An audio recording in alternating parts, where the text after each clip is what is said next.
Mars in the 12th house synastry for me was beautiful, but also transformative.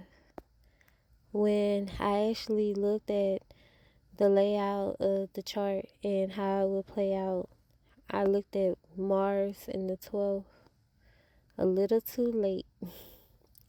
A little too late in the fact that everything moves so fast that I felt my world spinning for a bit.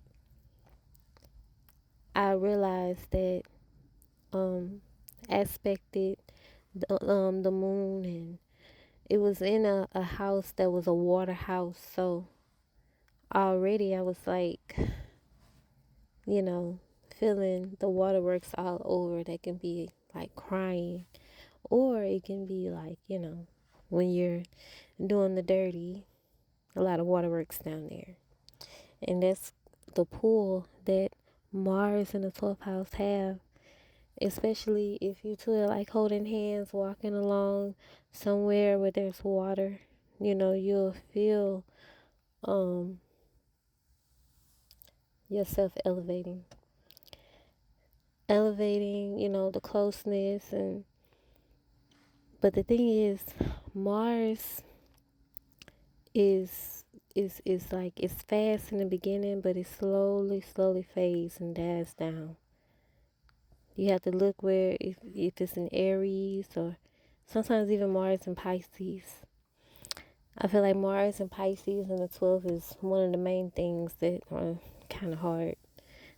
Or if you have like Mars and Aries, like in your 7th, but that's off topic. The 12th house synastry, it caused me to kind of, after it was over with, because it was over with so quick, it just kind of caused you to reflect. I went into isolation a bit. I had to isolate, and it's one of those houses that are karmic.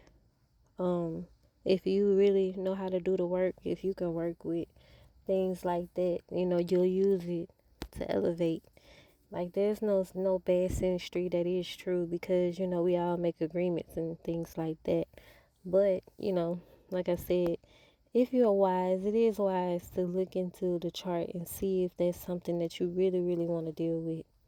Another thing that I wouldn't do is Neptune, because right after the Mars in the 12th, I experienced the Neptune in the 12th, like around the same time. Neptune in the 12th is like, the trust can be broken so easily. And these people can be in their head a lot. Like, you and that person can just be in your head a lot about what if, what that, and not just enjoying the moment sometimes. But it's like, if you are enjoying the moments, it could be so beautiful.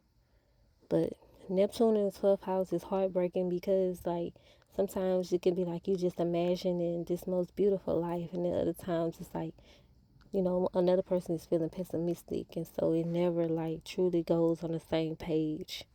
Same thing with moon. You got moon in the 12th house. There's the mind, the intuition, like, that person knows when you're lying. Do not lie to anybody. You got moon in the 12th house industry, do not lie. It's like, you know how 11 was on Stranger Things? She was like, friends don't lie. Don't do it. Don't do it. Fruity Pebbles, what the hell is that? Yeah, it's past life. 12th house industry, especially with stellium in there, it could be a past life. And I say, if you're a worker here, you're a searcher, you're untouchable, then you know that it's just something karmic that you have to go through. Pretty much.